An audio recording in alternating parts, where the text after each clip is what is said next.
Hello hello hello, क्या हालचाल मेरे प्यारे दोस्तों, मेरे प्यारे भाई बहनों। स्वागत है आप सभी का एक बार फिर हमारे इस खूबसूरत से चैनल अनअकैडमी जीत पर। मैं हूं नीतीश शर्मा, आपका केमिस्ट्री एजुकेटर।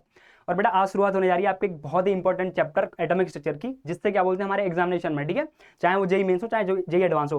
बेटा कम से कम 2 क्वेश्चन तो आते हैं। आप किसी मतलब पिछली किसी भी क्वेश्चन पेपर से ट्रेंड उठा के देख लो, कम से कम 2 क्वेश्चन आते हैं, 3 4 भी आते हैं, ठीक है। आप पूरे को मिला दो, है ना। तो फिजिक्स में भी ये चैप्टर पढ़ाया जाता है ना, तो वहां से भी मतलब टोटल मिला के 3 4 क्वेश्चन आ जाते हैं, ठीक है। तो आप कुछ पार्ट इसका यहाँ पढ़ते हो और बहुत सारा पार्ट मतलब आप फिजिक्स में पढ़ते हो, ज्यादातर इसका पार्ट है ना, 12th क्लास में जाके, है ना। तो ये हमारे एग्जामिनेशन पॉइंट ऑफ व्यू से यार चैप्टर काफी ज्यादा जरूरी है, ठीक है। अब देखो बेसिकली क्या है यार, इस चैप्टर में हम किस तरीके से पढ़ेंगे ना, कि हम जो मतलब बहुत ज़्यादा थ्योरेटिकल पार्ट पे ऐसे घुसेंगे नहीं, ठीक है। हमारे जितने काम काम की चीज़ें हम वो सारी पढ़ेंगे, पूरी न्यूमेरिकल अप्रोच में आपको बताऊंगा, ठीक है। और देखो इससे पहले हम जो चैप्टर पढ़ रहे थे मोल कॉन्सेप्ट, बेसिकली उसमें क्या था कि हमारे सारे क्वेश्चन यार कैसे हो जा रहे थे, जो हमारी अप्रोच रहती है बेसिक यूनिटरी मेथड वाला, उससे हो जा रहे थे, ठीक है। बट इस चैप्टर में ऐसा नहीं है। इस चैप्टर में मतलब जो क्वेश्चंस बनते हैं मैक्सिमम वो किससे बनते हैं, तुम्हारी पूरी की पूरी मतलब फॉर्मूला बेस्ड अप्रोच है, ठीक है। चीज़ों के फॉर्मूले हैं वैसे वैसे, है ना। तो यार चलो शुरुआत कर लेते हैं, है ना। अब देखो एटॉमिक स्ट्रक्चर, ठीक है। अब यार एटॉमिक स्ट्रक्चर से के नाम से पता लग रहा है कि चैप्टर किसके बारे में, एटम के बारे में, ठीक है, एटम के बारे में।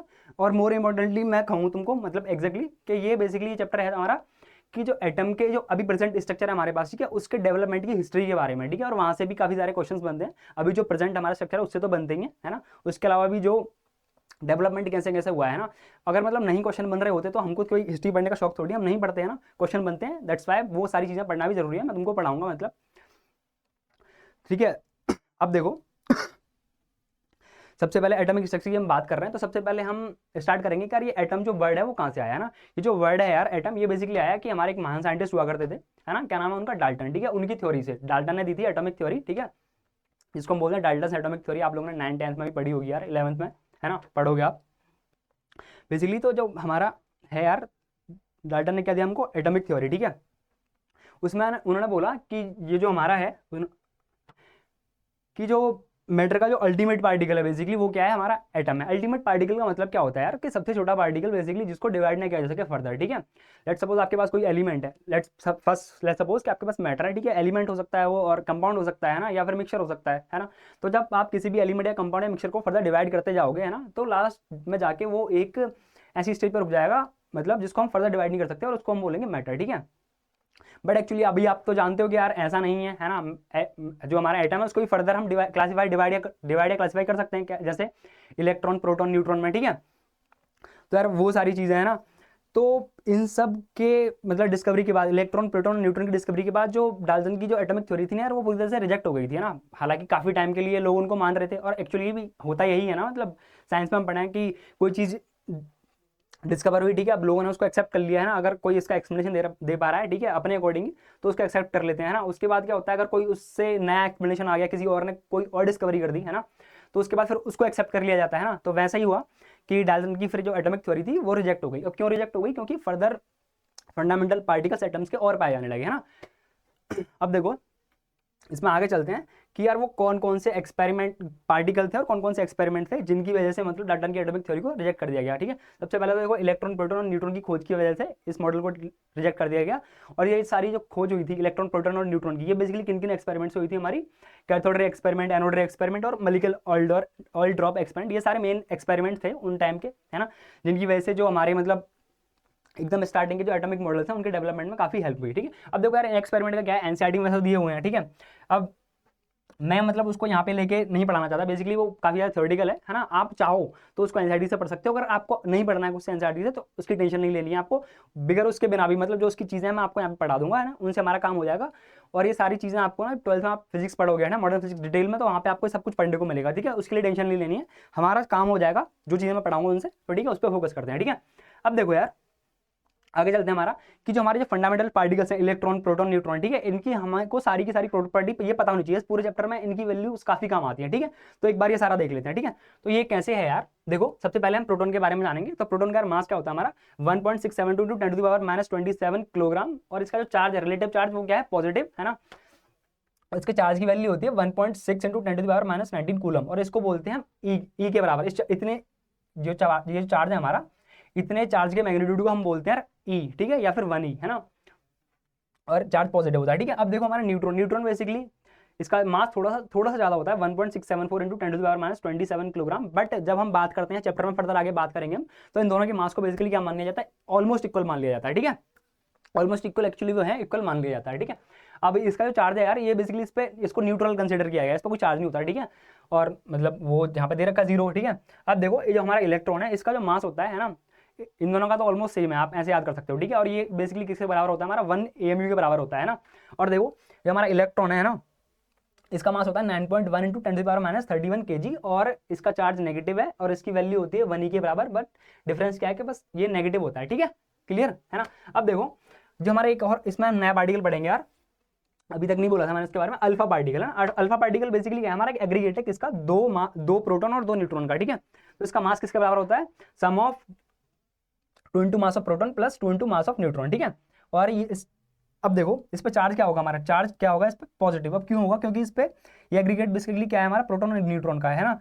तो 2 प्रोटॉन का जो चार्ज होगा वो तो होगा ही ना, और कितनी कितनी वैल्यू होगी इसकी, 2e के बराबर। न्यूट्रॉन पे तो कोई चार्ज नहीं होता है ना। तो अल्फा पार्टिकल अभी इसका काफी चलने वाला है आगे, तो इसको याद रखना कि इसका मास बेसिकली क्या है हमारा, 2 into mass of proton plus 2 into mass of neutron. ठीक है, इस पर थोड़ी सी बात और कर लेते हैं ना। तो बेसिकली हमारा क्या हो गया यार, 2 into proton plus 2 into neutron. ठीक है, अब ये बेटा किसके मतलब सिमिलर होता है, हीलियम न्यूक्लियस के। ठीक है, ये बात हम याद रखेंगे है ना, ये हीलियम न्यूक्लियस के बराबर होता है। ठीक है, हीलियम का बेसिकली न्यूक्लियस होता है, उसमें भी 2 प्रोटॉन और 2 न्यूट्रॉन होते हैं। ठीक है, तो ये हमको अच्छा एक बात आती है कि ये आता कहाँ से alpha particle. Alpha particle basically बेटा जो हमारे क्या बोलते हैं रेडियो एक्टिव एलिमेंट्स होते हैं ना, है ना, वो रिलीज करते हैं ना। तो अल्फा पार्टिकल की ये बात याद रखोगे एकदम, है ना।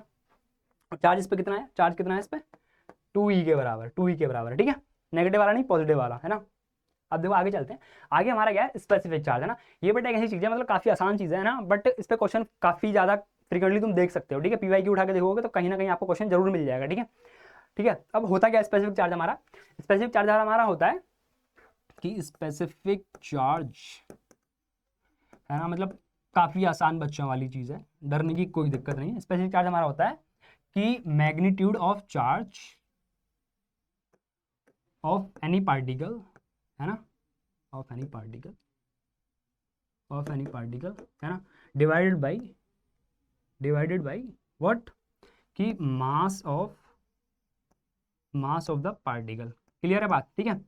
या फिर आप इसको ऐसे भी बोल सकते हो यार कि ratio of charge to mass, है ना, ऑफ अ पार्टिकल, है ना। अब अच्छा इसमें ध्यान रखने वाली बात क्या है यार, कि हमारा ये जो है ये चार्ज है ना, इस चार्ज को हम लेते हैं किसमें, कूलाम में लेते हैं, है ना। और इस चैप्टर में बेटा तुमको यूनिट्स का, है ना, सारे के सारे जो क्वांटिटीज पढ़ेंगे उनकी यूनिट्स का, है ना, और कन्वर्जन का वो काफ़ी याद ध्यान रखना पड़ेगा, है ना। तो वो एक चीज़ है। और जो हमारा मास है उसको हम लेते हैं किलोग्राम में, तो बेटा इसकी यूनिट हमारी क्या होती है, कूलाम पर केजी। क्लियर है बात एकदम, ठीक है। अब देखो क्वेश्चन कर लेते हैं, स्पेसिफिक चार्ज में इतना ही था, है ना। ये लाइन मेरे को अच्छी नहीं लग रही है, दोबारा बना देंगे इसको, है ना। Charge of any particle divide by mass of that particle, ठीक है। अब देखो क्वेश्चन कर लेते हैं, determine specific charge of electron. ठीक है, स्पेसिफिक चार्ज ऑफ इलेक्ट्रॉन हमारा क्या हो गया, स्पेसिफिक चार्ज ऑफ इलेक्ट्रॉन हमारा हो जाएगा, है ना। इलेक्ट्रॉन को हम ऐसे डिनोट करते हैं, क्लियर, सबको पता होगी ये तो यार बात 9th-10th में पढ़ के आए हो ना। अब देखो specific charge of electron equal to तुम्हारा क्या हो गया, कि चार्ज ऑफ इलेक्ट्रॉन जो कि हमारा कितना होता है, अभी हमने पढ़ा था 1.6 इंटू 10⁻⁻19 कूलाम, पिछली जो स्लाइड खोली थी, है ना, उस पर सबकी प्रॉपर्टीज लिख रही थी, वहाँ लिखा हुआ था चार्ज, है ना। कंफर्म कर लेना जाके वहाँ से, है ना, अगर तुमको लग रहा हो कि सर ने पता नहीं कहाँ से लिखवा दिया, है ना। और इसका मास होता है तुम्हारा यार 9.1 इंटू 10⁻31 kg, है ना। और यूनिट भी वही है जो हमको लेनी थी, उसमें बताया था ना कूलम और किलोग्राम में, है ना। तो आप इसको सॉल्व करोगे यार बेटा, तो ये आ जाएगा तुम्हारा 1.76 इंटू 10⁻11, है ना, coulomb per KG. Clear, units का एकदम ध्यान रखना है कि कैसे कैसे चीज़ें लिखी जा रही हैं ना। बेसिकली तुमको क्या करना है यार, फोकस करना है किस पे, डिटेल्स पे, है ना। जो जो चीज़ यहाँ पे लिखी हुई है, लोग यूनिट्स वगैरह में काफ़ी कंफ्यूज हो जाते हैं, ठीक है। और छोटे छोटे कन्वर्जन होते हैं, किलोमीटर से मीटर में कन्वर्ट करना, और मतलब प्रेशर की यूनिट्स में कन्वर्जन करना, वो सारी चीज़ें मतलब काफ़ी बेसिक है ना। इसलिए बोला जाता है कि बेसिक पे फोकस करना बहुत जरूरी है, ठीक है। बेसिक पे फोकस नहीं करोगे तो फिर दिक्कत हो जाएगी तुमको बड़ी बड़ी चीज़ें करने में। अगर आपने बेसिक एक बार अच्छे से कवर कर लिया, समझ लिया, है ना। और इस चैप्टर में, इस लेक्चर में बेसिकली हम बेसिक ही कवर करने वाले हैं, है ना, क्योंकि पहला लेक्चर है ना, तो यहाँ पे आपको ज़्यादा फोकस करना चाहिए, है ना। और बेटा एक्चुअली मैं बताऊँ ना तुमको, तो एडवांस का जो एग्जाम होता है ना, जेईई एडवांस का ना, वहाँ पे बेसिक ही पूछे जाते हैं और लोग वहाँ फैल जाते हैं ना। और देखो ये हो गया तुम्हारा पहला क्वेश्चन खत्म। अब देखो दूसरा क्वेश्चन करते हैं कि ratio of specific charge of proton with an alpha particle. ठीक है, तो ये बेसिकली हमसे क्या पूछ रहा है कि स्पेसिफिक चार्ज ऑफ प्रोटॉन और क्या बोलते हैं specific charge of alpha particle. Alpha particle, okay रुक जाओ, स्पेसिफिक चार्ज ऑफ प्रोटॉन और specific charge of alpha particle का, बेसिकली अल्फा पार्टिकल को हम ऐसे डिनोट करते हैं। ठीक है, इसका रेशियो पूछ रहा है ना, तो क्या हो जाएगा यार ये कि चार्ज ऑफ प्रोटॉन और मास ऑफ प्रोटॉन है ना, ये इसका स्पेसिफिक चार्ज हो गया, क्या बोलते हैं हमारा प्रोटॉन का, है ना। अल्फा पार्टिकल का चार्ज क्या हो जाएगा, Q of alpha particle divide by mass of alpha particle. ठीक है, अब इसको हम रियल दोबारा ऐसे लिख लें कि चार्ज ऑफ प्रोटॉन तो यही रहता है, प्रोटॉन का चार्ज। ठीक है, और मास ऑफ प्रोटॉन हमारा मास ऑफ प्रोटॉन हो गया है ना, बट या ये हमारा charge of alpha particle basically हमारा क्या होता है 2e के बराबर है ना, 2e के बराबर, और एक e का चार्ज कितना होता है, एक प्रोटॉन के चार्ज के बराबर है ना। तो मैं इसको ऐसे लिख लूँ कि 2 इंटू चार्ज ऑफ प्रोटॉन। ठीक है, और ये जो मास होता है मेरा, mass of alpha particle basically होता है 2 into mass of proton plus mass of neutron. ठीक है, 2 प्रोटॉन प्लस 2 न्यूट्रॉन के मास के बराबर है ना। और मैंने आपको थोड़ी देर पहले बोला था कि मास ऑफ प्रोटॉन और मास ऑफ न्यूट्रॉन को हम सेम कंसिडर कर सकते हैं ना यार। तो बेसिकली मैं यहाँ पे क्या लिख सकता हूँ 4 इंटू मास ऑफ प्रोटॉन। ठीक है, अब जब आप इसको सॉल्व करोगे यार तो ये आपका क्या आ जाएगा 2:1 आ जाएगा। ठीक है, क्लियर। इस टाइप के काफी क्वेश्चन आते हैं रेशियो वाले। ठीक है, काफी ज़्यादा इस चैप्टर में तुम आगे भी जो हम टॉपिक्स पढ़ेंगे ना उनमें भी मतलब ऐसे ऐसे काफी सारे क्वेश्चन आएंगे। ठीक है, तो फोकस करना है इस पर बेसिकली, तो तुम्हारा आंसर क्या हो जाएगा 2 नंबर। ठीक है, अगला क्वेश्चन हमारा कि which of the following particles has highest value of specific charge. ठीक है, तो एक एक करके किसी सबका कैलकुलेट करते हैं, फिर कंपैरिजन कर लेंगे किसका ज्यादा है ना। देखो अल्फा पार्टिकल का हम निकाल लेते हैं, अल्फा पार्टिकल का हम निकाल लेते हैं। तो अल्फा पार्टिकल का स्पेसिफिक चार्ज हमारा क्या आ गया 2e, है ना। बेसिकली चार्ज अल्फा पार्टिकल का 2e divide by 4 into mass of proton, है ना। मैं उसके टर्म में लिख देता हूँ, कोई दिक्कत है ना इससे, नहीं है ना, है ना, बहुत बढ़िया। ठीक है, अच्छा इस ई को ऐसे ना लिख के ऐसे लिख देते हैं ना कि 2 इंटू चार्ज ऑफ प्रोटॉन, है ना, ये भी ठीक है ना। और ये हम इसको क्या लिख देंगे हमारा 4 into mass of proton, clear है ना। अब देखो ये बेसिकली हमारा किसके लिए है, हमारा ये अल्फा पार्टिकल के लिए है ना। और हम लिख लेते हैं कि प्रोटॉन के लिए है ना, प्रोटॉन के लिए हमारा क्या हो जाएगा charge of proton divide by mass of proton. ठीक है, और न्यूट्रॉन के लिए हमारा क्या हो जाएगा यार कि चार्ज ऑफ न्यूट्रॉन जो कि हमारा 0 है ना, और divide by mass of neutron, है ना, वो चाहे कुछ भी हो ये क्या हो जाएगा हमारा 0 हो जाएगा, क्लियर है ना। अब देखो हमारा इलेक्ट्रॉन के लिए देखेंगे हम कि स्पेसिफिक चार्ज ऑफ इलेक्ट्रॉन हमारा क्या हो जाएगा कि मास ऑफ इलेक्ट्रॉन जो कि हमारा होता है सॉरी चार्ज ऑफ इलेक्ट्रॉन, पहले चार्ज ऑफ इलेक्ट्रॉन हमारा हो जाएगा क्यू। अच्छा बेसिकली मैंने वहाँ पे जब तुमको लिखाया था फॉर्मूले में, तो मैंने क्या लिखा था वहाँ पे मैग्नीट्यूड लेना है हमको, है ना। तो मैग्नीट्यूड जो होगा इलेक्ट्रॉन के चार्ज का वो बेसिकली किसके बराबर होगा प्रोटॉन के चार्ज के बराबर। ठीक है, तो मैं इसको इलेक्ट्रॉन के चार्ज को प्रोटॉन के चार्ज के बराबर लिख सकता हूँ। ठीक है, और मास ऑफ इलेक्ट्रॉन हमारा मास ऑफ इलेक्ट्रॉन, है ना।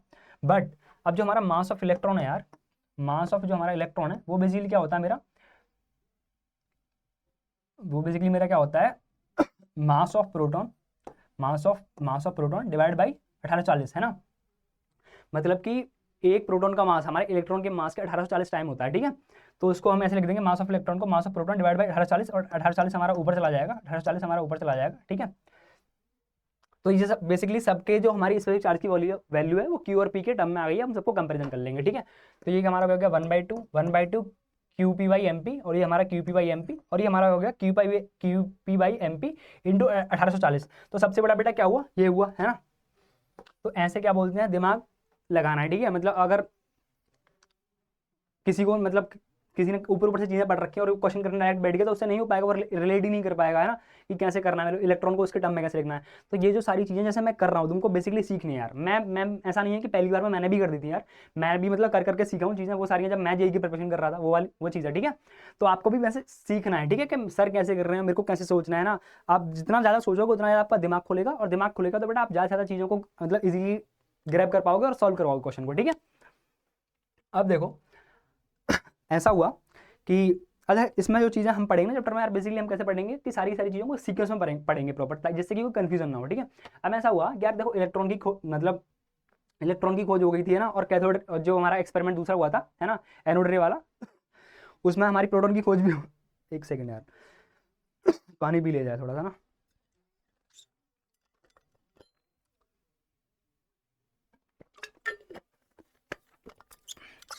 तो यार हुआ ऐसा कि हमारी प्रोटॉन की खोज भी हो गई थी और इलेक्ट्रॉन की खोज भी हो गई थी, ठीक है।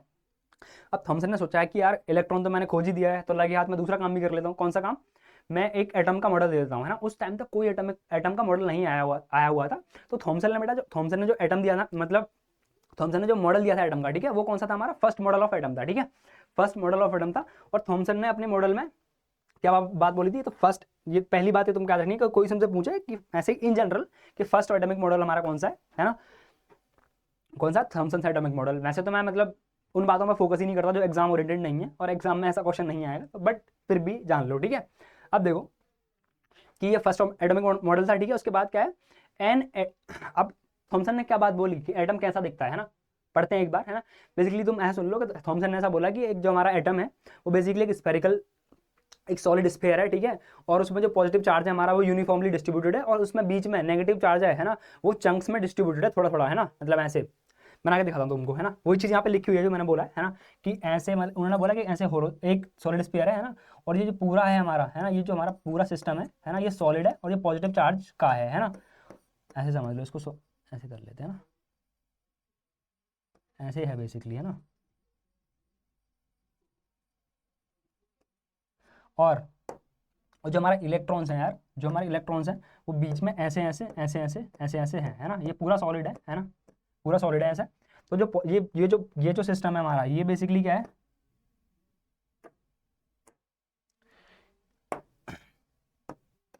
ये जो पूरा सिस्टम है ये बेसिकली क्या था हमारा? पॉजिटिवली चार्ज, है ना। ऐसा किसने बोला था? थॉमसन ने बोला था, है ना, पॉजिटिवली चार्ज, है ना। और क्या बोलते हैं, ये हमारा क्या है? नेगेटिव चार्ज, ठीक है, नेगेटिव चार्ज। तो इतनी बात बोल दी, ठीक है उन्होंने। अब क्या बोलते हैं, क्योंकि ये जो हमारा एटम है, स्ट्रक्चर है ना, ये जो स्ट्रक्चर इन्होंने एटम का दिया था, ये बेसिकली क्या क्या दिखता है हमारा? तरबूज के यहाँ दिखता है। तरबूज में तो ऐसा ही होता है कि पूरा जो एक सॉलिड होता है और उसमें बीच में क्या होते हैं? हमारे बीज होते हैं ना। तो इस जो एटॉमिक मॉडल था इसको ऐसा ही बोला जाता था कि यार मतलब इसको वाटरमेलन मॉडल भी बोला जाता था, ठीक है। और देखो इसके एक दो नाम भी मतलब लोगों ने ऐसे दे दिए थे, है ना। तो वही चीज़ लिखी हुई है, this model is also known as watermelon और प्लम पुडिंग मॉडल, ठीक है। प्लम पुडिंग भी मतलब पुडिंग बताना यार तुमको, तो बस वही है ना। अब देखो this model was rejected after observation of Rutherford experiment, है ना। अब वही चीज़ जो हमेशा होती आई है कि यार मतलब जब कोई चीज़ बेटर मिल जाती है किसी इंसान को, है ना, मतलब इसको पर्सनल मत लेना, है ना। तो जो पीछे वाली चीज़ होती है उसको रिजेक्ट कर दिया जाता है। बेसिकली यहाँ पे भी ऐसे हुआ कि साइंटिस्ट ने मतलब कुछ एक्सपेरिमेंट्स करे, है ना, उसके बेसिस पे मतलब उन्होंने पाया कि यार जो रदरफोर्ड, जो थॉमसन ने हमको जो एटॉमिक मॉडल दिया था, है ना, वो उनके जो एक्सपेरिमेंट उन्होंने करा था उस पर मतलब उससे मिसमैच कर रहा था, है ना। और क्या बोलते हैं, और जो मिसमैच कर रहा था उसके बाद मतलब रदरफोर्ड ने उस पर एक्सप्लेनेशन भी दे दिया, है ना। तो फिर उस इस तरीके से मतलब एक नया एटॉमिक मॉडल आया, ठीक है। वो क्या आया, कैसे आया और क्यों थॉमसन का मॉडल रिजेक्ट हुआ, वो सारी चीज़ें हम यहाँ देखेंगे, ठीक है। तो बेसिकली यार कि जो थॉमसन का मॉडल था वो हमारा क्यों रिजेक्ट हो गया? क्योंकि हमारा रदरफोर्ड ने कुछ एक्सपेरिमेंट किया और उसके बेसिस पे हमारा थॉमसन का मॉडल रिजेक्ट हुआ, ठीक है। अब वो क्या एक्सपेरिमेंट था बेसिकली? तो थॉमसन यार तो जो हमारे रदरफोर्ड थे, है ना, वो बेसिकली हमारे क्या कर रहे थे कि अपने दो स्टूडेंट के साथ मिलकर वो क्या करा रहे थे कि जो हमारा अल्फा पार्टिकल है ना उसकी बॉम्बार्डिंग करा रहे थे। किस पे करा रहे थे? जो हमारी गोल्ड की थिन शीट पे बॉम्बार्डिंग करा रहे थे, है ना। तो उनको उससे कुछ ऐसे ऑब्जर्वेशन मिले जिनसे इन्होंने बोला कि जो हमारा थॉमसन का एटॉमिक मॉडल है वो सही नहीं है ना। तो अब वो हम देखेंगे बेसिकली क्या ऑब्जर्वेशन थे और क्या एक्सपेरिमेंट था, वो सारी चीजें है ना। तो fast moving alpha particles are emitted from a source which are directed towards the gold foil after striking on the foil the path of alpha particles can be traced by flash produced on the photographic plate, है ना। पूरा setup basically ये था कि वो bombarding कराए थे alpha particle की एक थिन गोल्ड फॉइल पे, ठीक है। अब उसके बाद जो पार्टिकल्स थे मतलब अल्फा पार्टिकल्स, उनके जो पथ था, है ना, पथ के डिफ्लेक्शन से, है ना, बेसिकली आइडिया लगाया गया, कैसे लगाया गया, क्या हुआ, वो सारी चीजें हम देखते हैं, ठीक है। देखो यार तो सेटअप ये था बेसिकली तुम्हारा, है ना, सेटअप ये था। ये बेसिकली क्या है हमारा? अल्फा पार्टिकल इमिटर, ठीक है,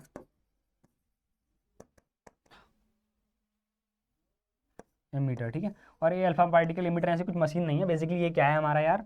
इसके अंदर क्या है हमारा? रेडियो एक्टिव मटीरियल है, रेडियो एक्टिव मटीरियल, है ना, रेडियो एक्टिव मटेरियल है।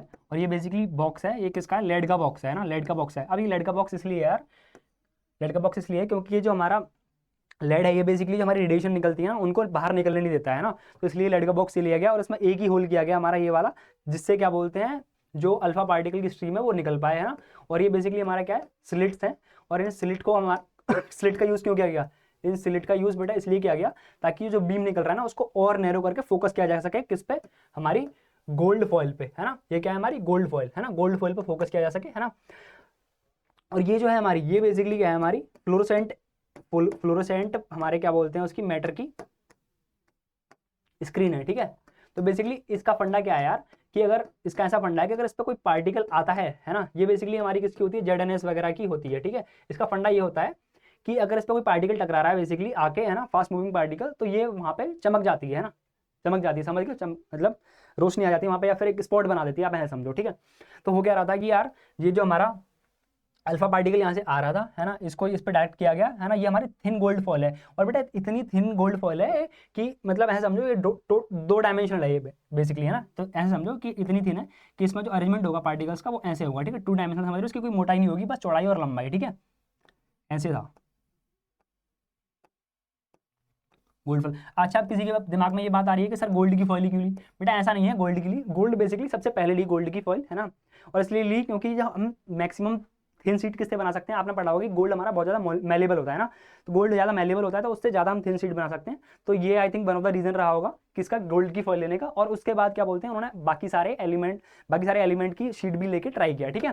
तो ऐसा नहीं है कि गोल्ड को सबसे पहले लिया उन्हें सपना आ गया, ऐसा नहीं था कोई, ठीक है। एक्सपेरिमेंट में बेसिकली यही होता है कि रैंडम चीज़ें करी जाती हैं ना, और इसलिए हम इस चैप्टर में बहुत सारे ऐसे क्वेश्चन का आंसर नहीं दे पाते थे कि सर ये क्यों हुआ। अब बेसिकली कोई कर रहा था, करके देख रहा था, उसका मतलब कहीं से तो स्टार्ट कर रहा होगा ना कोई, तो वो सारी चीज़ें हैं ना। अब देखो ये बेसिकली 2 डायमेंशनल होती है, ऐसे इसकी चौड़ाई लंबाई, है ना, ऐसे समझ लो कि मोटाई कुछ नहीं होती, इतनी थिन होती है कि इसको एक एटम के लाइक थिन मान लिया जाता है ना, ऐसे, ठीक है। तो अब हुआ क्या यार कि इन्होंने जब बॉम्बार्डमेंट कराया, है ना, तो पार्टिकल्स अब देखे, है ना, पार्टिकल्स अब देखे इस शीट से बेसिकली मैक्सिमम पार्टिकल क्या हो जा रहे थे हमारे, पास हो जा रहे थे, मैक्सिमम पार्टिकल हमारे क्या हो जा रहे थे, पास हो जा रहे थे। और कुछ पार्टिकल मतलब हमारे कहीं इधर 30 डिग्री पे डिफ्लेक्ट हो जा रहे थे, कुछ 60 डिग्री पे, है ना, और कुछ 90 डिग्री पे डिफ्लेक्ट हो जा रहे थे शीट से टकरा के, है ना। और कुछ क्या बोलते हैं बाउंस बैक भी कर जा रहे थे सीधे के सीधे, है ना, ऐसा भी हो रहा था। क्लियर है बात। तो इन सारे मतलब डिफ्लेक्शन से हमारे साइंटिस्ट ने मतलब जो कंक्लूजन अपना निकाला या फिर जो ऑब्जर्वेशन थे वो सारे हम यहाँ पे पढ़ेंगे, और फिर क्यों हमारा फाइनली उन्होंने थॉमसन मॉडल को रिजेक्ट किया, है ना, और नया मॉडल क्या लाया, है ना। तो बेसिकली वो सारी चीज़ें किस की देन है, हमारे इस एक्सपेरिमेंट की देन है ना। अब देखो तुम, तो जो हमारे ऑब्जर्वेशन थे यार वो क्या क्या ऑब्जर्वेशन थे इस एक्सपेरिमेंट से, बेसिकली ये था ऑब्जर्वेशन कि most of the alpha particles were pass through the foil without any deflection, ठीक है। इसका मतलब क्या हुआ, इसका मतलब ये हुआ कि यार जो एटम की शीट है हमारी, वो जो मतलब गोल्ड की शीट है ना, वो बेसिकली खाली है, मैक्सिमम पार्ट उसका खाली है ना। बट थॉमसन ने बताया था कि सारा का सारा पार्टिकल क्या बोलते हैं, हमारा जो एटम है वो ठोस है, अगर वो ठोस होता है यार तो क्या बोलते हैं हमारे अल्फा पार्टिकल्स मतलब निकलते नहीं उससे, है ना, ऐसा होता है ना। बट पार्टिकल क्या बोलते हैं निकल जाना, तो मतलब उन्होंने पाया कि जो मोस्ट ऑफ द स्पेस है वो खाली है हमारी, क्या बोलते हैं ना, सीट की। इसका मतलब बेसिकली हुआ, वो कंक्लूजन में हम आगे पढ़ेंगे, ठीक है। एक बार ऑब्जर्वेशन देख लेते हैं, हाँ। और दूसरी चीज थी कि few alpha particles were deflected at certain angles like 30 degree, 60 degree and 90 degree, ठीक है, एटसेट्रा, मतलब अलग अलग एंगल पे डिफ्लेक्ट कर रहे थे, है ना। उसके बाद है हमारा कि very few alpha particles nearly 1 in 1000, very few का मतलब है कि 1/20,000 में, ठीक है, वर डिफ्लेक्टेड बाई ऑलमोस्ट 180 डिग्री, वही मतलब कुछ ही पार्टिकल्स, बहुत कम, ठीक है, 20,000 में वो डिफ्लेक्ट कर रहे थे, एकदम गए और आए ऐसे 180 वाले पे, ठीक है। अब उसके बाद क्या है कि angle of deflection increases with increase in atomic number of target metal. मैंने बोला था ना कि मतलब गोल्ड के बाद उन्होंने और बहुत सारे एलिमेंट लेके भी ट्राई किया, उसमें क्या हुआ कि जैसे जैसे हम ऐसे एलिमेंट की शीट लगा रहे थे जिसका मतलब मास ज्यादा है ना, जिसका मास ज्यादा है, उससे क्या हो रहा था, जो डिफ्लेक्शन हो रहा था पार्टिकल अल्फा पार्टिकल का वो ज्यादा होता जा रहा था, है ना। अब वो क्यों हो रहा था, क्या मतलब है उसका, वो देखते हैं हम बेसिकली, है ना। इसका है ना, angle of deflection increases with increase in atomic number of target metal, ठीक है। एटॉमिक नंबर बढ़ेगा तो मास भी बढ़ेगा, क्लियर सी बात है ना।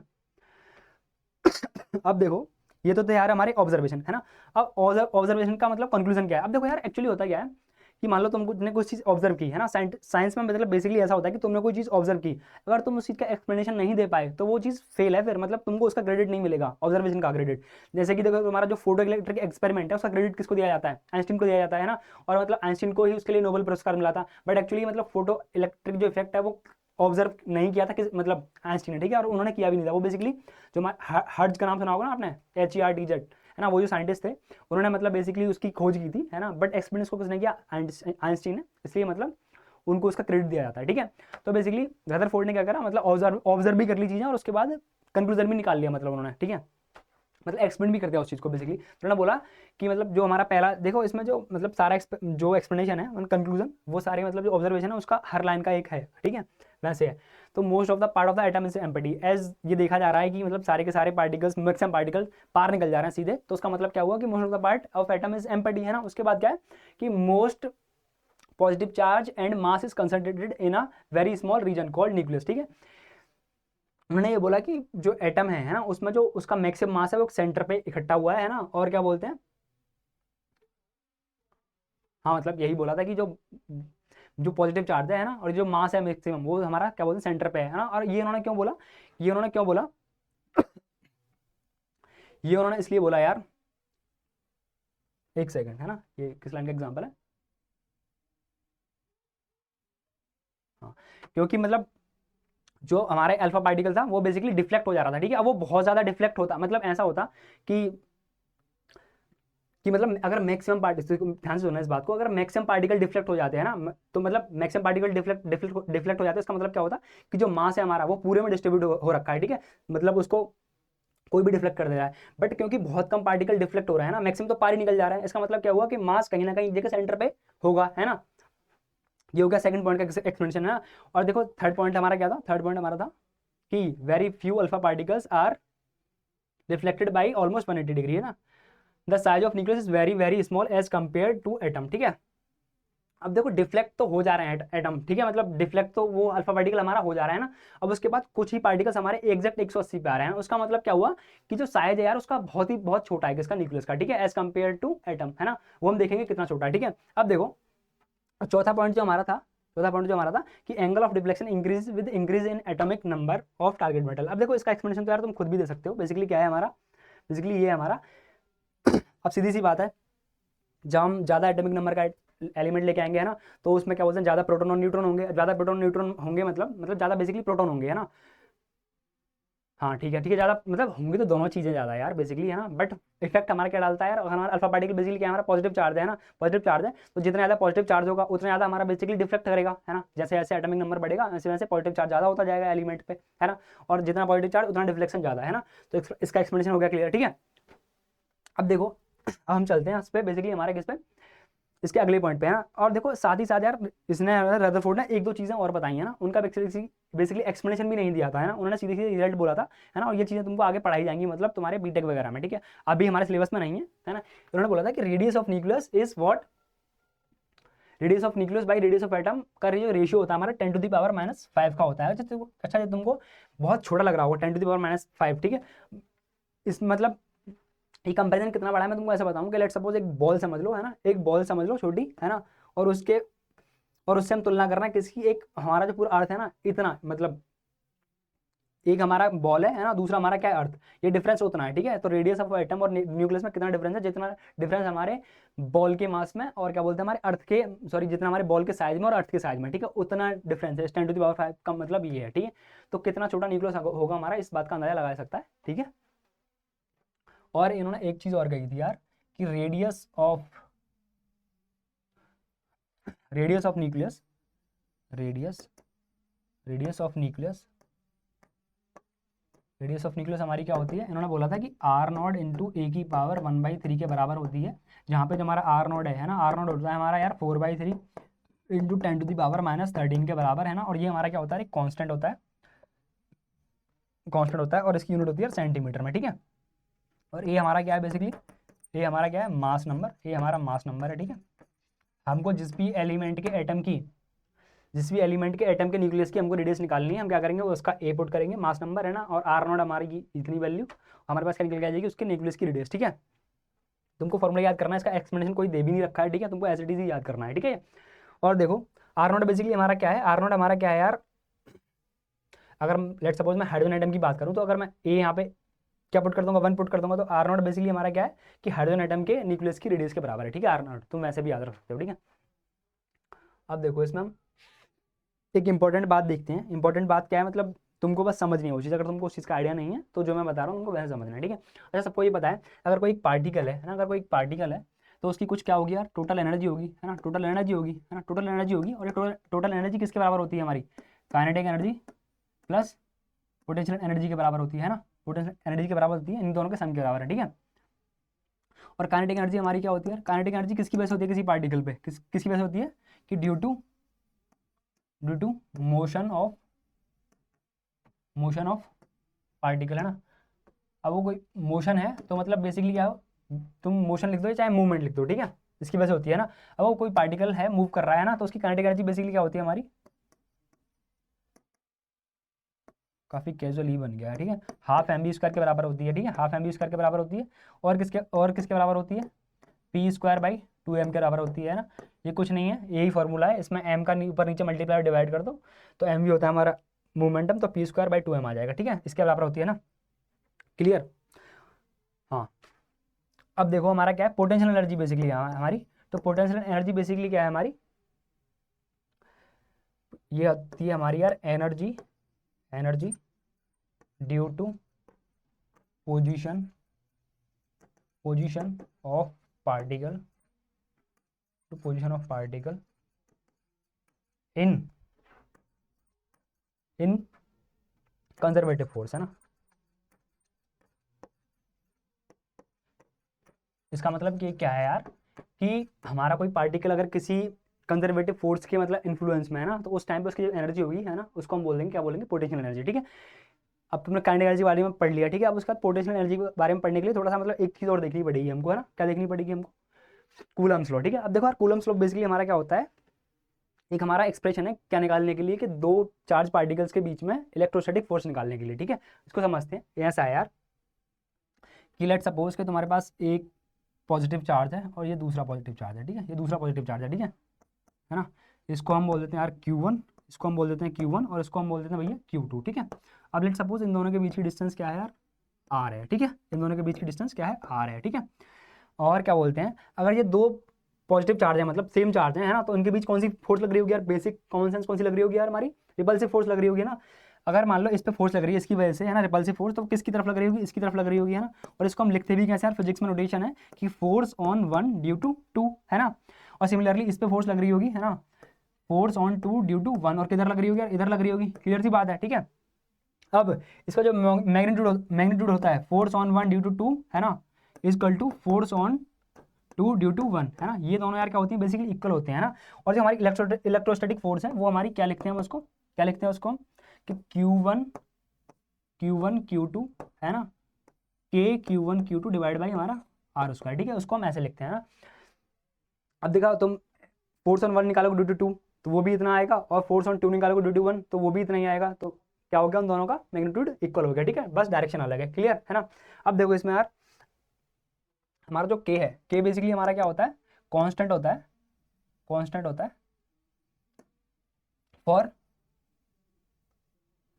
मटेरियल, है ना।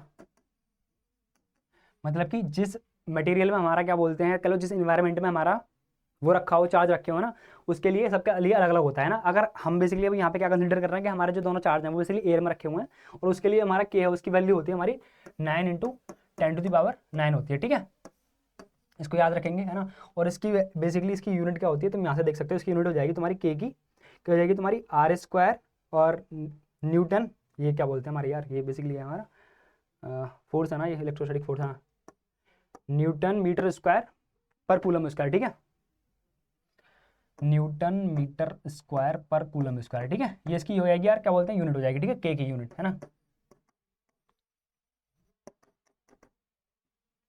और हमारा तुम्हारा यार ये Q1 और Q2 तो हमारा क्या था यार, चार्ज थे, है ना। अब देखो यार नोट्स मतलब मेरे को अपने जे के टाइम पे भी बहुत अच्छे नोट्स बनाने की आदत नहीं थी, है ना। तो जो मैं चीज़ बोल रहा हूँ, ठीक है, सारा इंपॉर्टेंट है, मैं बहुत मतलब बोलता बहुत कम हूँ, है ना, और जितना बोल रहा हूँ इंपॉर्टेंट बोल रहा हूँ। तो उसको आप अपनी भाषा में हिंदी में आपको जैसे सुनाई आ रहा है ना, जैसे समझ आ रहा है आपको, है ना, मतलब अपनी भाषा में आप उसको लिख लो, ठीक है। Q1 Q2 है ना, और हमारा R बेसिकली आता कि डिस्टेंस बिटवीन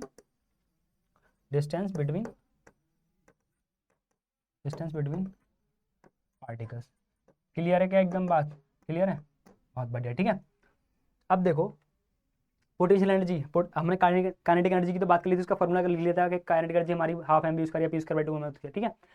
अब देखो हमारी पोटेंशियल एनर्जी बेसिकली क्या होती है, हमारी पोटेंशियल एनर्जी हमारी होती है कि integration of F into D R, है ना। तो ये हमारी क्या हो जाएगी यार, के Q1 Q2 divide by are, है ना।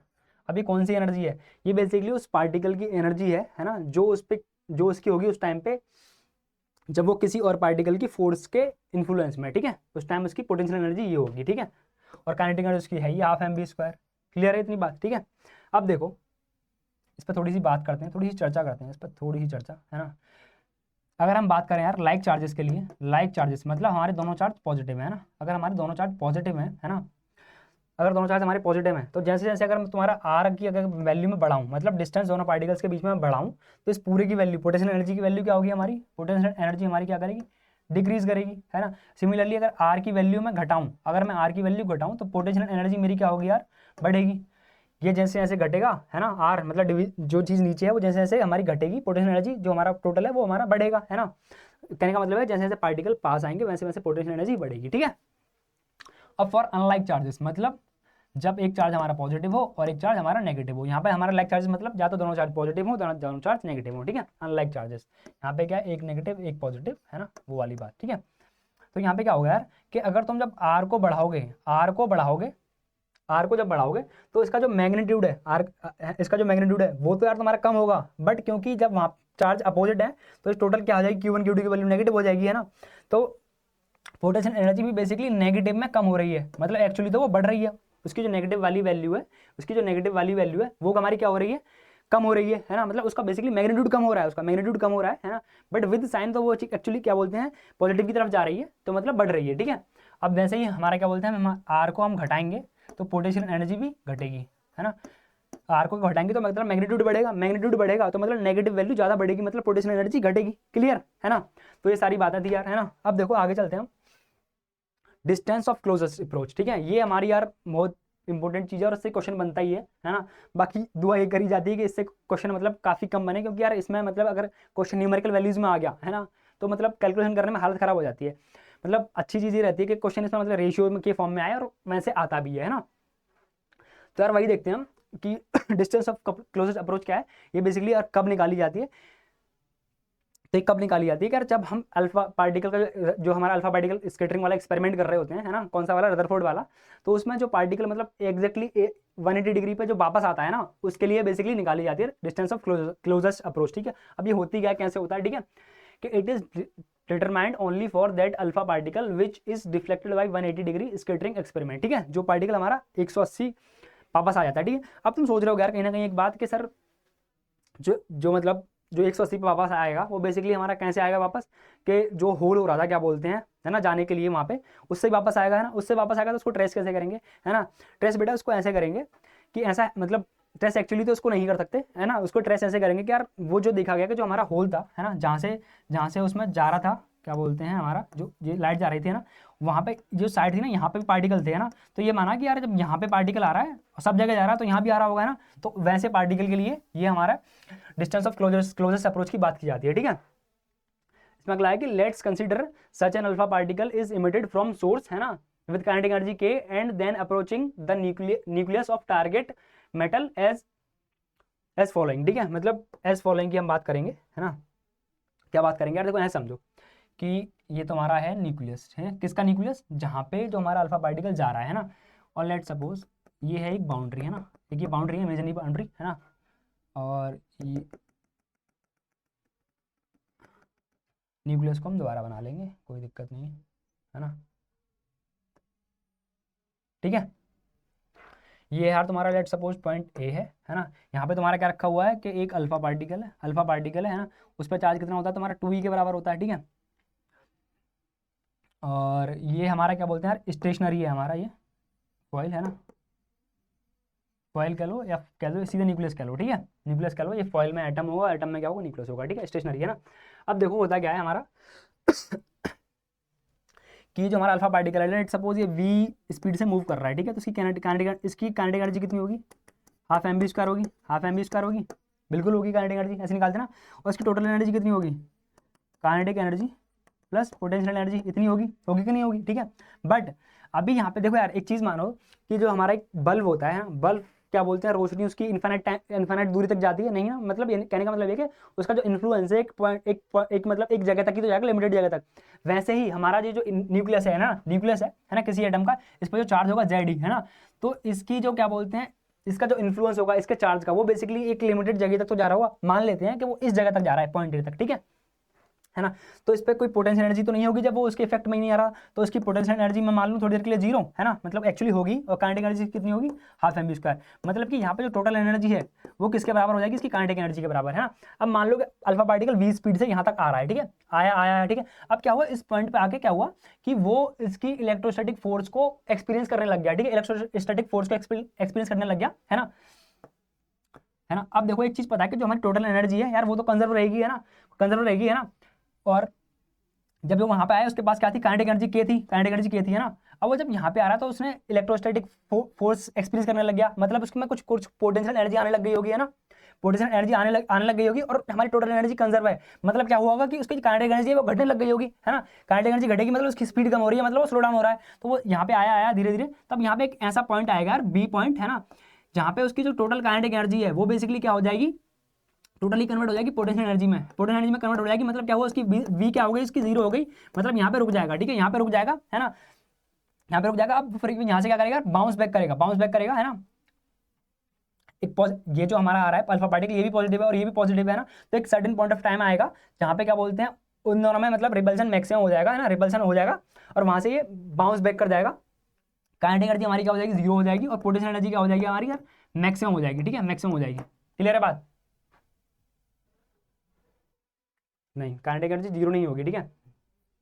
काइनेटिक एनर्जी बेसिकली क्या होगी यार, काइनेटिक एनर्जी जीरो तो जब होगी जब एकदम बंद हो जाए, उससे पहले एक पॉइंट हमारा क्या आएगा जहाँ पे काइनेटिक एनर्जी हमारी क्या हो जाएगी यार, काइनेटिक एनर्जी हमारी किसके इक्वल हो जाएगी, सॉरी यार इसको थोड़ा मतलब रिवाइंड कर लेना, ठीक है, दोबारा बताता हूँ। काइनेटिक एनर्जी बेसिकली हमारी एक पॉइंट पे क्या होगी, सबसे पहले इक्वल होगी, है ना, अब इक्वल हो जाएगी, काइनेटिक एनर्जी हमारी उसके इक्वल हो गई, है ना, और वहाँ पे क्या होगा, मैक्सिमम रिपल्सन लग रहा होगा, है ना। अब उस जगह से हमारा क्या बोलते हैं, जो है हमारा जो अल्फा पार्टिकल वो बेसिकली वापस आने लग जाएगा, ठीक है। तो यार ये जो डिस्टेंस है हमारी, है ना, ये हमारा जो पॉइंट बी है ना, और ये डिस्टेंस है हमारी क्या बोलते हैं, ये इसको हम बोलेंगे हमारी आर मिनिमम, ठीक है, मतलब ऐसी एक डिस्टेंस, है ना, जहां तक हमारा जो अल्फा पार्टिकल है वो बेसिकली पहुंच रहा हो न्यूक्लियस के, ठीक है, इसको बोलते हैं हम हमारा आर मिनिमम, ठीक है यार, क्लियर एकदम, है ना। अब देखो हमारा क्या है, व्हेन अल्फा पार्टिकल्स एंटर मतलब जो चीज़ मैंने तुमको समझा दी है, ठीक है, अब उस चीज़ का बेसिकली थ्योरी जितनी भी थ्योरी है वो हम बेसिकली यहाँ देखेंगे, ठीक है, कि when alpha particle enters into the electric field of the nucleus, है ना, it is starts converting into its kinetic energy starts into potential energy, वही चीज़ मैंने तुमको बताई थी, ठीक है। उसके बाद क्या होता है, as a distance decreases potential energy increases and kinetic energy decreases, वही मतलब स्पीड कम होती जा रही है, पोटेंशियल एनर्जी उसकी क्या होती जा रही है यार, बढ़ती जा रही है, मतलब काइनेटिक एनर्जी कम होती जा रही है जैसे जैसे उसकी डिस्टेंस कम होती जा रही है किससे, न्यूक्लियस से, ठीक है। और क्या बोलते हैं, at a certain point B the total initial kinetic energy has been converted into potential energy, means at this point alpha particles comes at rest, है ना, एंड देन बाउंस बैक, है ना, this is the closest distance from nucleus which is approached by alpha particle, है ना, and hence it is known as R minimum, ठीक है, तो उसको बोलेंगे हम आर मिनिमम, वही मैंने बोला था, है ना। अब देखो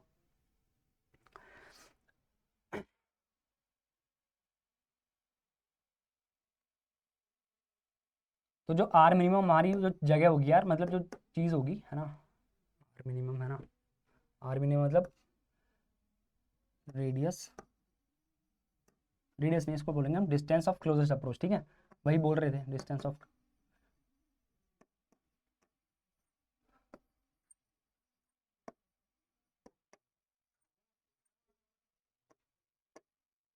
हमें बेसिकली क्या हो रहा था, मैंने तुमको बताया था कि जो हमारी काइनेटिक एनर्जी है वो बेसिकली किसके इक्वल हो रही थी, हमारी पोटेंशियल एनर्जी के इक्वल हो रही थी, ठीक है, पोटेंशियल एनर्जी इक्वल हो रही थी, तो हमारी काइनेटिक एनर्जी बेसिकली तुम्हारी क्या हो जाएगी, हाफ एम बी स्क्वायर, है ना, और हमारी पोटेंशियल एनर्जी हमारी क्या हो जाएगी, के Q1 Q2, जो हमारे दोनों अल्फा पार्टिकल का चार्ज है ना, और किसका चार्ज है, किसका चार्ज है, जो हमारा न्यूक्लियस है उसका, के Q1 Q2 डिवाइड बाई हमारा क्या था, आर, ठीक है, ये बात याद रखोगे एकदम। और देखो इसमें क्या है बेसिकली हमारी जो जो सारी चीज़ें इसका मैं बताता हूँ क्या क्या है, ये क्या है हमारा मास ऑफ अल्फा पार्टिकल, ये हमारी वेलोसिटी अल्फा पार्टिकल की, है ना, ये के क्या है मेरा वही कांस्टेंट, Q1 क्या है मेरा चार्ज किसका मान लेते हैं यहाँ पे हम, Q1 हम मान लेते हैं हमारा अल्फा पार्टिकल का चार्ज है ना, Q2 क्या है हमारा न्यूक्लियस का चार्ज है, ठीक है, न्यूक्लियस का चार्ज है ना, और उसके बाद तुम्हारा ये आर क्या है, डिस्टेंस है, आर मिनिमम, ठीक है, आर मिनिमम। उस टाइम पे बेसिकली क्या हो जाएगा हमारी कि दोनों की एनर्जी, मतलब जो काइनेटिक एनर्जी है वो पोटेंशियल एनर्जी के बराबर हो जाएगी, ठीक है, आर मिनिमम पे जाके, है ना। अब देखो इस पे न्यूक्लियर वो हम कर लेते हैं, क्या कर लेते हैं यार, क्या कर लेते हैं इस पे हम न्यूमेरिकल कर लेते हैं, ठीक है, कि an alpha particles travels with 8.64 mega electron volt energy towards the nucleus of a metal, है ना, ऑफ अ मेटल एटम, जिसका जेड हमको दे रखा है 30 and arrives at a distance of, अच्छा इसमें क्या है बेसिकली हमारा क्या करना है, 10⁻⁻x, है ना, nanometre from the nucleus, then find the value of x, ठीक है। अब देखो इसमें x की वैल्यू हम कैसे फाइंड करेंगे, x बेसिकली हमारा मतलब वही है कि हमको क्या लगाना है यहाँ पे कॉन्सेप्ट हमारा, डिस्टेंस ऑफ क्लोजेस्ट अप्रोच वाला, ठीक है। वही कह रहा है कि हमारा एक पार्टिकल है ना, वो आ रहा है ना, एक ऐसे एलिमेंट के न्यूक्लियस के पास जिसका दैट इज टू 30 है ना, तो उसकी जो हमारी आ रही है क्या बोलते हैं, डिस्टेंस ऑफ क्लोजेस्ट अप्रोच, वो आ रही है हमारी 10⁻⁻x nm, तो x की वैल्यू बतानी है, ठीक है, x की वैल्यू बतानी है। तो क्या करोगे यार तुम, हाफ mv², जो कि हमको यहाँ नहीं लगाना है, सीधे काइनेटिक एनर्जी की वैल्यू दे रखी है ना, और k q1 q2 and divide by r, ये लगाना है तुमको, ठीक है। अब देखो क्या करोगे तुम, अब क्या करोगे तुम, काइनेटिक एनर्जी उसने दे रखी है 8.64, है ना, और मेगा हर्ट्ज मतलब बेसिकली ये क्या है हमारी, ये जो है हमारी मेगा इलेक्ट्रॉन वोल्ट दे रखे हैं, ठीक है।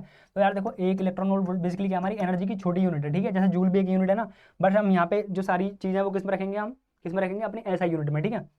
तो ये हमारा 1.6 इंटू 10⁻⁻19, जितना चार्ज होता है ना इलेक्ट्रॉन पे, उतनी ही इसमें इतनी जूल एनर्जी होती है एक इलेक्ट्रॉन वोल्ट में, ठीक है। ये एनर्जी की बस एक छोटी यूनिट है ना, इसको ऐसे याद रखेंगे।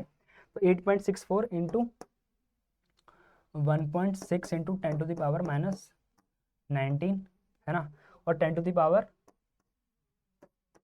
क्यों लगाएंगे हम, क्योंकि यहाँ पे ये इलेक्ट्रॉन वोल्ट में नहीं है, मेगा इलेक्ट्रॉन वोल्ट में, ठीक है।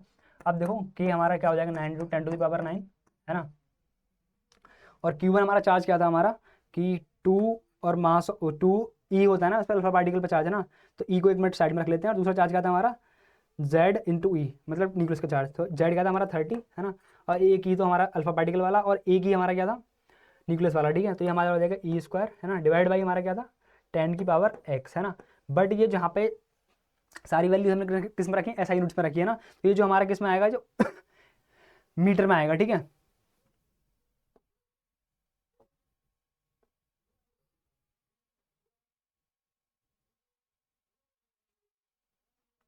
मीटर में आ गया ना, 10⁻⁻x, है ना, एक सेकेंड, ये हमारा है नैनोमीटर में, है ना, नैनोमीटर में ये है ना, बट हमको इसको किस में रखना है यार, हमको इसको रखना है किस में रखना है, मीटर में रखना पड़ेगा, क्योंकि हम सारी चीज़ें वहाँ पे ऐसा यूनिट में पुट करते हैं ना। तो 1 मीटर बराबर हमारा क्या होता है 10⁻⁻9, 10⁻9 नैनोमीटर होता है, ठीक है।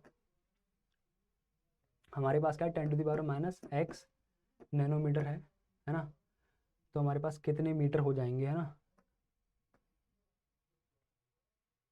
10⁻⁻x, हाँ 10⁻9 यहाँ पे मल्टीप्लाई कर देंगे हम, ठीक है। बेसिकली मैंने क्या करा, इस नैनोमीटर को मैंने मीटर में रख दिया, क्योंकि हम यहाँ पे जो भी वैल्यू रखेंगे हम किस में रखते हैं, ऐसा यूनिट में, ठीक है। अब देखो यार ये बाकी हमारा क्या है, कैलकुलेशन वाला पार्ट है, इसको तुम खुद कर लेना, ठीक है। और एक्स की वैल्यू जो भी आए यहाँ से सीधे की सीधे जो आएगी वैल्यू वो हमारे इस ऑप्शन में से एक होगी, ठीक है। पूरा सॉल्व मैं नहीं कर रहा, ये तुम्हारा खुद का काम है, इसे तुम कर लेना, ठीक है। अब देखो इसमें क्या है, अगला क्वेश्चन है बेसिकली हमारा रेशियो वाला, ये काफ़ी आसान क्वेश्चन है, इसको तुम खुद अटेम्प्ट करके आना, ठीक है। और जो आंसर है यार तो कमेंट में बता देना मेरे को, ठीक है। तो यार तुमको आज का लेक्चर अच्छा लगा हो, ठीक है, मतलब जो भी चीज़ समझ में आई हो और ना आई हो, मतलब बेसिकली फीडबैक दे देना, जो भी है तुमको पसंद आया हो नहीं आया हो, मैंने मेरा बेस्ट ट्राई किया, ठीक है, वो चीज़ है। और उसके बाद यार ठीक है, फिर मिलते हैं अगले लेक्चर में, ठीक है, मतलब और ज़्यादा चीज़ों के साथ, मतलब और ज़्यादा अच्छी अप्रोच के साथ, है ना, ठीक है, बाय बाय।